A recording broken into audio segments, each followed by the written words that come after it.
90 minutes. That is how long it took to debate the extension of the Coronavirus Act for a further 6 months.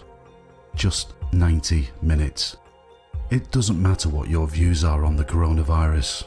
I'm sure we can all agree that such an act deserves more time to discuss than given. 90 minutes.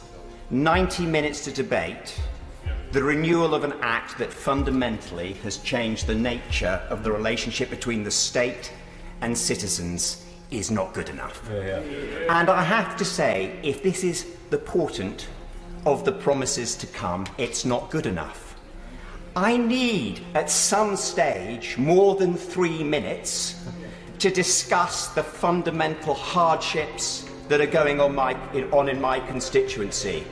90 minutes is an utter disgrace. It is actually disrespectful to this House, and it is disrespectful to colleagues. And I'm sorry, Secretary of State, if I sound... Actually, I'm not sorry that I'm angry, because a lot of people in this place are angry. We want to see this virus beaten, of course we do, but it would be nice, just nice, if this House was shown some respect. Alors, le premier thème du jour est la multiplication des oppositions sur le port du masque. Multiplication des thèmes du complot, le couvre-feu qui démarre en France avec un grand titre dans le Figaro, à savoir qui sont ces gens qui ne respecteront pas le couvre-feu, et sans arrêt des incivilités ou, pour certains, de la résistance à l'abrogation de leur liberté personnelle. Number one, I am not a conspiracy theorist. I follow the facts. I don't know that the COVID illness was laboratory generated in Wuhan. There is plenty of evidence that it was, but not enough evidence for me to say that it's a fact. My question is, why don't we know the answer to that? Why is Tony Fauci not being asked that question? Why is President Trump not launching an investigation? Or President Xi or the presidents of any of these countries saying, where did this come from? Because we need to know that. The global citizens, this is the worst calamity in history. And nobody seems curious about where this actually comes from. We know it didn't come from a bat in the wet market in Wuhan. And that story was a fable that it now has no basis, in fact. And we have Nobel laureates, and we have large institutions and investigative agencies and prosecutorial agencies are saying, we think it came from the Wuhan lab, and we think that it may have come from studies that were funded by Bill Gates and Tony Fauci. I don't know if this is true. But why are our government officials not asking that as the #1 question? Why, instead of sending their police to suppress dissent, are they not sending the police to question people who may know the answer to that question? There are many other questions that I'd like to know the answer. Questions about masks. I'm very willing to accept if the masks work, and I want to wear them. If they're going to protect other people from transmissibility, then I want to wear them. But the studies that I've seen indicate that they do not work against viral transmission for the most part. There's some that say they may work under limited circumstances. What I don't want to be told is they work and you're going to wear them and you better not ask questions about it. Most Americans and most of the people on this planet, we want leadership, but we don't want bullying. And we know the difference between bullying and leadership. We want to know the truth about hydroxychloroquine. We want to know why are we spending $18 billion on vaccines and only $1.4 billion on therapeutic drugs. What is the sense of that? Alors, comment, Rav Bitton, on pourrait, selon vous, comprendre ce mouvement, qui est un mouvement finalement qui est très diffus et qu'on retrouve partout dans le monde? Je crois que ce qui est le plus difficile pour beaucoup de gens, c'est cette idée que finalement, on va être limité. on va être limité. Ça, c'est extrêmement difficile à accepter. On l'a vu ici en Israël, on l'a vu dans tous les publics. C'est extrêmement difficile d'accepter ça. Alors, on veut bien accepter certaines contraintes qui nous apparaissent comme des contraintes logiques, mais une contrainte qui me dit, finalement, que c'est un petit peu le message spirituel qu'on a décelé dans cette crise du corona. Faire attention à ce qu'on dit. Faire attention. Dans la nomenclature de la Kabbale, n'est-ce pas, le visage, il a 3 parties. Les yeux, c'est l'âme. Le nez, c'est la respiration, d'accord ? Ici, c'est l'odorat. Et la bouche, c'est ce monde-là.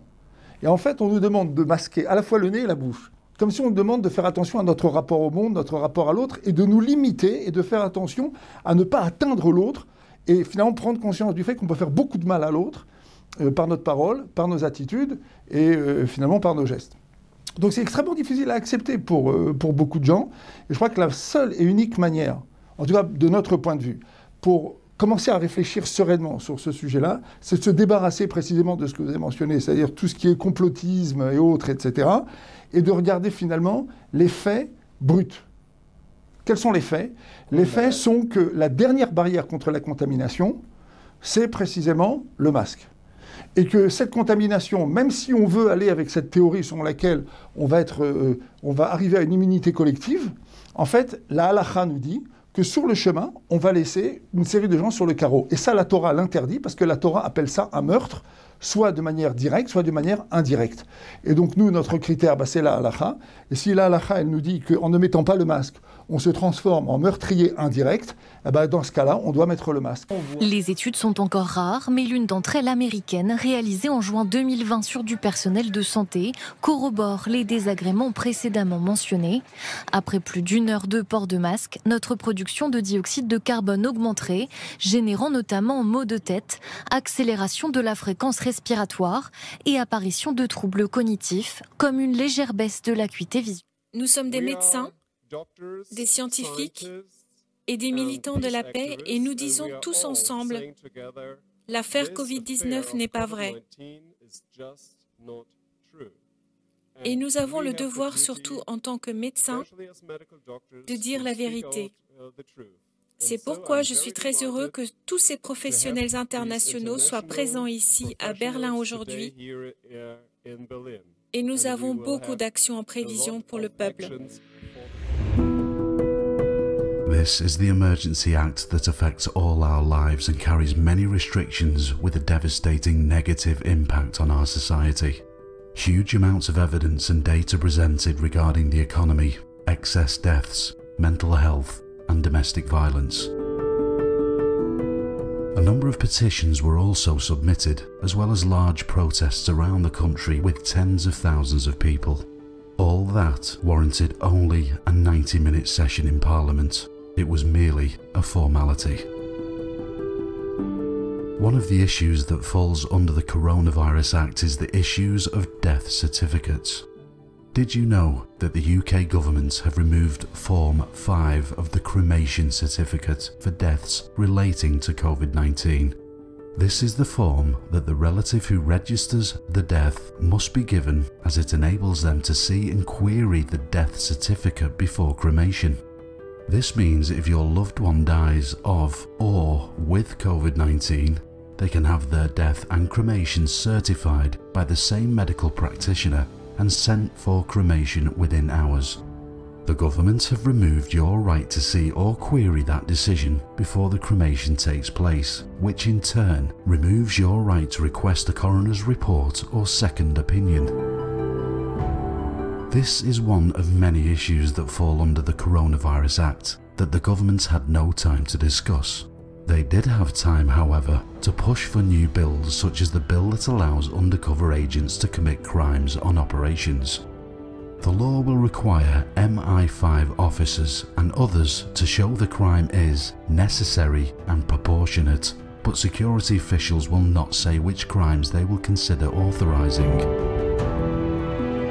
This doesn't just apply to MI5, it also includes police forces, immigration officers, HM Revenue and Customs, and UK military forces. I am not even going to question the bill. I'll leave that to you if you wish to. What I question is the timing. In the last 20 years, the biggest fear was terrorism.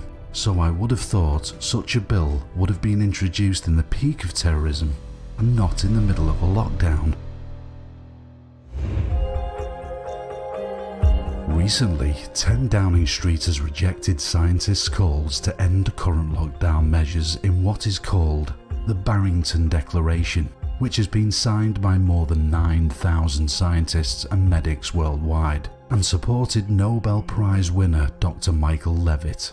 The declaration calls for a new strategy of allowing younger people to go about their lives as normal while offering focused protection to the elderly and those with underlying medical conditions.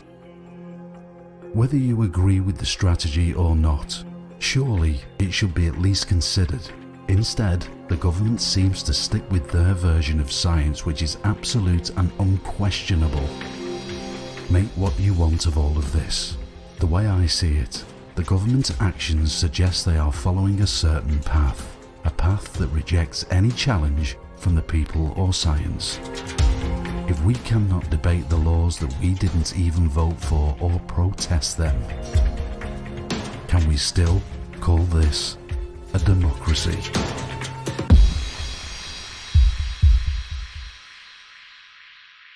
On voit comment petit à petit, et c'est très intéressant, et notamment, je pense pour notre spectateur, parce qu'on a tous vécu ça, des gens qui au départ étaient extrêmement stricts et qui ont dit effectivement, attention, ce que disait Rav Bitton, même enlever 1 an de vie à mon grand-père ou moi, à mon arrière-grand-père, c'est gravissime. Et on fait finalement, franchement, c'est des personnes âgées, il y a des gens qui meurent de faim, on arrive à une crise économique très grave, les masques de toutes les manières, c'est pas réellement prouvé. Et puis, si on les enlève pas et qu'on se touche et qu'on se retouche, et puis de toute façon c'est sans fin. Et puis, est-ce que finalement on n'arrive pas à un système où les gens ont bon goût maintenant de se mentir à eux-mêmes? Comme vous dites, je rebondis sur ce que le Rav Bitton a dit. On insiste là, à mon sens, à l'expression de la quintessence d'une société laïque qui s'extrait du joug imposé, un joug incompris parfois, imposé par des autorités qui là, pour le coup, n'ont pas choisi, parce qu'ils sont démocrates tant que ça les arrange. Le pouvoir au peuple, c'est-à-dire que nous choisissons ce que nous imposons à nous-mêmes. Quand on ne comprend plus quelle est la viabilité du masque, quand on n'y arrive plus, quand ça nous contraint trop, on essaie de s'extraire en s'inventant toutes sortes de théories fallacieuses, le G5, des nanoparticules dans les vaccins qui ont pour but de nous contrôler à distance, etc.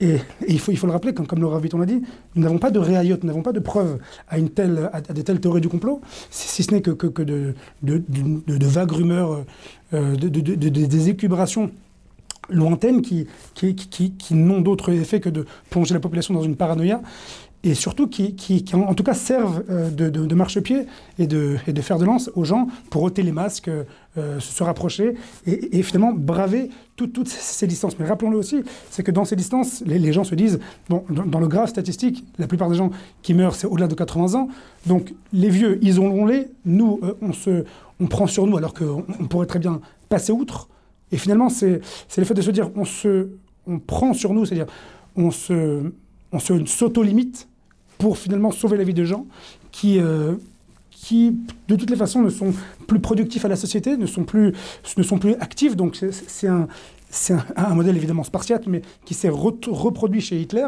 au travers de l'évolution, et toutes sortes de théories comme ça, dont le but final et dont l'expression profonde et intrinsèque de la personne et de s'extraire de ce joug. Il faut prendre un peu de paracétamol.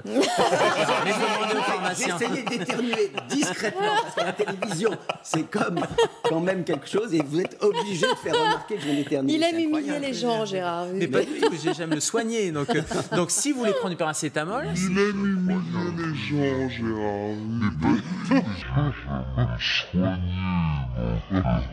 En ouverture des débats, le ministre de la Santé installe un bien triste constat. Et une situation, nous l'avons dit, avec le Premier ministre en conférence de presse cette semaine, qui va s'alourdir dans les prochains jours et dans les prochaines semaines, quoi que nous fassions, compte tenu du fait que les formes graves succèdent d'environ 15 jours les diagnostics de cette maladie. Par décret, l'exécutif a rétabli l'état d'urgence, mais pour aller au-delà d'un mois, il a besoin de l'autorisation du Parlement. D'où ce projet de loi qui propose de prolonger l'état d'urgence sanitaire jusqu'au 16 février et en plus une période allant jusqu'au 1er avril permettant encore des mesures de restriction. Ce texte autorise de porter à minima le couvre-feu de 4 à 6 semaines. Les oppositions comprennent l'urgence, mais s'inquiètent pour les libertés individuelles. Vous utilisez l'arme atomique absolue alors que les armes juridiques conventionnelles, pour le moment, pourraient permettre d'avancer. Contre la plus grave crise sanitaire qu'ait connue la France depuis un siècle, ont été troquées certaines libertés, dont celles parmi les plus palpables, telles que circuler. Faute d'avoir adopté des mesures concrètes, économiques, sanitaires et sociales, vous avez laissé l'hôpital à l'abandon et vous préférez confiner nos libertés. Le gouvernement pourra aussi gérer la crise par ordonnance dans les domaines du droit du travail, du fonctionnement des administrations ou encore des collectivités. Face à ce texte très contesté, le ministre en appelle à l'unité nationale. Je crois que l'heure, elle est à l'unité nationale, elle est à l'union face à la crise sanitaire pour faire en sorte de consacrer tout son temps et toute son énergie à travailler ensemble au moyen de les protéger et les aider à protéger les Français. Pas de suspense autour de l'adoption du projet de loi ainsi validé. Il sera présenté mercredi et jeudi devant les sénateurs, avec sans doute la même toile de fond, celle d'un éventuel retour du confinement. Quittez l'endroit. Laissez tout ici, monsieur. Vous n'avez pas de masque, vous n'avez rien. Le masque, il n'est pas obligatoire. Oui, mais vous êtes trop nombreux côte à côte, là. Il n'y a pas la distanciation sociale, monsieur. S'il vous plaît, messieurs, vous quittez l'endroit. Il n'y avait pas de distanciation sociale, vous quittez l'endroit, monsieur. Allez, s'il vous plaît. Merci. Il n'y a pas de problème, ils se connaissent. S'il vous plaît. Bon, s'il vous plaît. Laissez-les faire leur travail. Ouais, d'accord. Voilà. Laissez-les faire leur travail. Non, mais est-ce que je peux leur dire non? Non, mais par contre, vous tenez le bar, vous, c'est ça? Je tiens le bar et respectueusement, je respecte les distances. Vous avez raison. Vous n'avez qu'à regarder. Bah ouais, je sais. Exactement. D'accord, mais... Quittez l'endroit. Voilà. On peut plus se promener dans le quartier. S'il vous plaît, messieurs, dames. Il n'y a pas de respect des distanciations sociales, il y a trop de monde. Vous quittez l'endroit, s'il vous plaît. D'accord, alors merci. On va trier notre conso. Je ne crois pas qu'on va lâcher un demi parce que quoi? S'il vous plaît, messieurs, quittez l'endroit. Totalitarisme. Totalitarisme.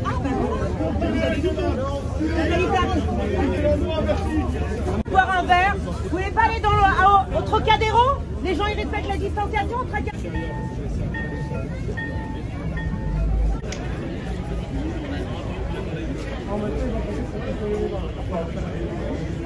Ok.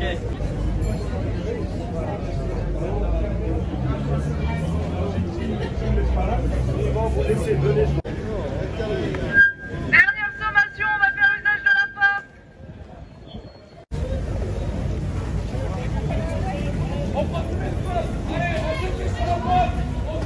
Les gars, on prend l'espace comme la main qui est derrière eux.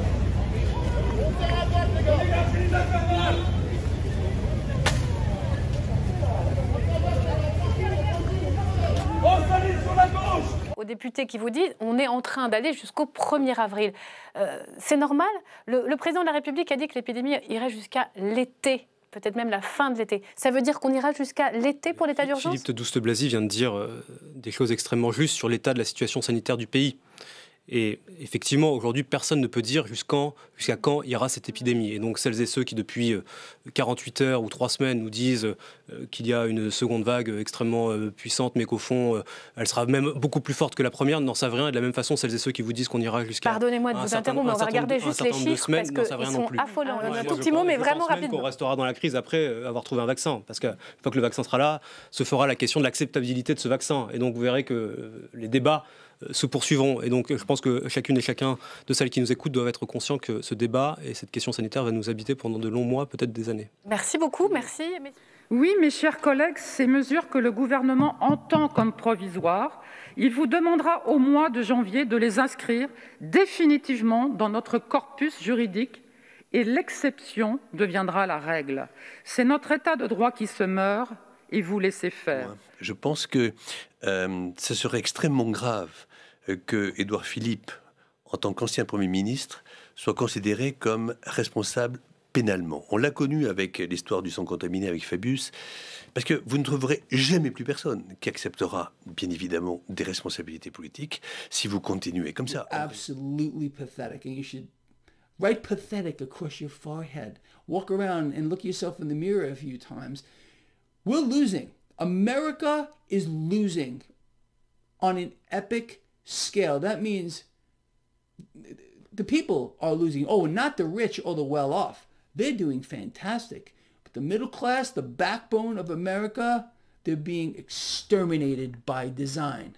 And I'd be willing to, most of you that watch this are members of the middle class. And by design, you're being exterminated. You have a target on your face. Some of you just refuse to wash it off because you will tolerate the lies, the injustice, the fakery, the propaganda, the hatred. It's all good for you. And you know who's going to lose? You are. Oui, je parle en responsabilité. Oui, la situation est préoccupante. Une fois de plus, vous nous demandez d'acquiescer, vos manœuvres attisant la peur et mettant à mal la stabilité de notre pays et de notre démocratie. Mais au fond, la situation sanitaire est-elle si préoccupante? Jamais nous n'avons nié la détresse des personnes malades et de leurs proches. Et oui, je pense aussi à tous ces professionnels de santé qui sont en première ligne. Par contre, la défiance envers nos institutions de la part du gouvernement est elle aussi particulièrement préoccupante. Pourtant, le confinement mis en place le 17 mars 2020 a été déclaré sur la base d'aucun texte. Aucune base juridique n'existait alors pour enfermer les Français, mesure de restriction inédite des libertés qui reposait sur la seule peur du virus. Depuis ce mois de mars, notre Parlement est abaissé, oublié, contourné, instrumentalisé quand il n'est pas dénigré.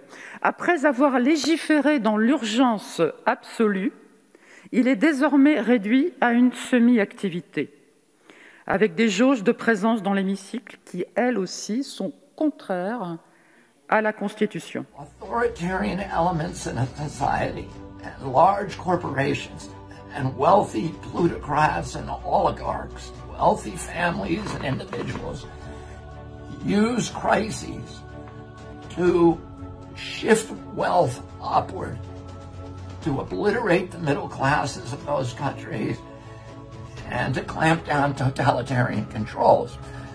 And of course, it's an obvious thing that people who are used to voting for their governments are not going to vote for policies that make the rich people richer, that give corporations even more power over their lives, that reduce democracy and reduce civil rights.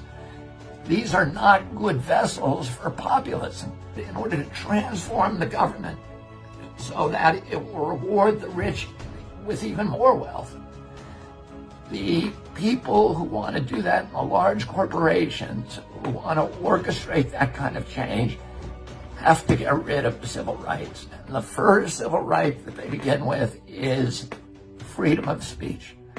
They need to clamp down censorship, because censorship is the most important right. In our country, we put it number one, the First Amendment of the Constitution, because all the other rights depend on it. En gros, vous dites que la définition de la liberté d'expression, telle qu'elle est validée partout, à savoir qu'on peut dire ce qu'on veut quand on veut, c'est pas juif. Ben, c'est de dire ce qu'on veut quand on veut, exactement, c'est ce qu'on veut dire, ce qu'on veut. Juif, c'est de dire ce qu'on a besoin de dire, pas ce que nos instincts nous poussent à dire. C'est-à-dire que quand on est victime d'une autoréaction face à nos instincts, on n'a pas réellement fait le choix de dire ce qu'on dit, on est contraint de le dire. Quand on répond à une attaque, on ne peut pas dire qu'on a choisi d'y répondre, on est contraint d'y réagir. Donc, étant donné que la Torah nous dit... And it's very strange for us to come to Germany and Denmark and see all this mask theater. So nobody is wearing a mask in Sweden and we are still there on the planet. Many doctors declared patients with COVID-19 so-called COVID-19 palliative patients, and stop giving them food, stop giving them water, and give them midazolam and morphine. That's these medications that depress the breathing function. So they literally were killing people in the old people's home. Nu omfattas 70-plussare och andra i riskgrupper för coronaviruset av samma rekommendationer som övriga befolkningen. Det meddelade socialminister Lena Hallengren idag. Tidigare har äldre fått råden att undvika till exempel att handla på matbutiker. Något Birgitta Artusander är glad att kunna göra igen. När jag går i affären nu och då fick jag ju se grönsaker. Ja, men vitkål! Jag kommer ha samma beteende som jag haft tidigare. Hålla avstånd, tvätta händerna noga. Som här på gymmet. Torka noga, håller avstånd med övriga som tränar. Vad tycker du nu om de här nya rekommendationerna att 70-plussare ska umgås som vanligt folk? Är det bra? Jag tycker det. Det tycker jag man kan avgöra själv faktiskt. Vilka man umgås med. Jag tycker att det är både bra och dåligt. Det är kul att få träffa farmor och farfar och umgås med dem. Men samtidigt vill jag ju hålla dem säkra. Och det kanske jag gör bättre än att inte träffa dem för att jag jobbar i butik och träffar mycket folk där. If a government can hide what it's doing, it can get away with anything it wants. If a corporation can lie to you and conceal information, if there's no transparency in a democracy, you do not have a democracy. Oh, if you want to get rid of all the other rights, like freedom of assembly, which you are exercising today, some of you are exercising at great threats. Some of you will suffer. Some of you will be jailed. Some of you will suffer injuries. But that is a basic right. The right to freedom of expression, the right to jury trial, the right to freedom of religion, the right to privacy. Est-ce que d'après la Torah, on a une possibilité, d'accord, de parler des autres religions? Ou bien c'est un sujet qui est même pas... Est-ce qu'on peut parler des autres religions, avoir un avis, avoir un... Le Rambam en parle. Le Rambam, à la fin de Melachim, au Perek, à la Chaldalet, Perek Yudalet, il dit qu'en réalité, Jésus et Mahomet ont été envoyés par Dieu pour fédérer les gens au monothéisme, pour qu'ils, pas en tant que religion, pas en tant que prophétie véritable, mais en tant que fédération, pour que les gens s'habituent à l'idée d'un Dieu unique, pour que quand Dieu se révélera, le Dieu de vérité, les gens ils seront habitués, donc ils auront lâché toutes leurs idées polythéistes et ensuite seront familiers à la chose. Donc on en parle, on n'accorde aucun crédit à d'autres religions puisqu'elles n'ont pas la base fondamentale et la base que nous avons qui est démontrable. Aucune des religions n'a voulu ne peut se targuer de démontrer son début, ses axiomes. Ça a toujours été basé sur les dires d'une personne sans témoin et sans autre forme de solvabilité. Contrairement à nous. Merci beaucoup, Kevod Rabbanim, en espérant qu'on ait réussi à apporter un éclairage de Torah sur les événements de cette semaine. We need to fight to get our democracy back, to reclaim our democracy from these villains who are stealing it from us. And you notice the people who are getting richest from this quarantine are the same people who are censoring criticism of the quarantine. Who is becoming the richest? Jeffrey Bezos. $83 billion he's made. And he owns Amazon, and he is censoring books that criticize the quarantine. Zuckerberg, who owns Facebook, who's made tens of billions of dollars by this quarantine. And he is censoring information that is critical of the quarantine. He censors my Instagram. He censors my Facebook. My Twitter page is also censored. And all of these people are the people who are making billions of dollars on the quarantine. And what I want to know is a simple question. Is the quarantine actually effective? La première chose, c'est qu'on est définitivement et officiellement en dictature. Mais je pense qu'il faut qu'on arrive à prononcer ce mot aujourd'hui en France. We need to stick together. If you're a Republican or Democrat, stop talking about that. Stop identifying yourself The enemy is big tech, big data, big oil, big pharma, the medical cartel, the government totalitarian elements that are trying to oppress us, that are trying to rob us of our liberties, of our democracy, of our freedom of thought, of our freedom of expression, of our freedom of assembly, and all of the freedoms that give dignity to humanity. Ce sont donc les déclarations des experts, des médecins et des autres scientifiques et militants du monde entier. Et nous avons ce bon message pour les gens. Nous ne voyons aucune preuve d'une pandémie médicale. Il s'agit donc d'une plandémie. Et nous disons tous ensemble, nous ne voulons pas de cette nouvelle normalité. Et nous ne voulons certainement pas revenir à l'ancienne normalité, parce que l'ancienne normalité a créé cette situation de nouvelle normalité. Nous voulons une meilleure normale et nous la voulons avec vous. Merci beaucoup.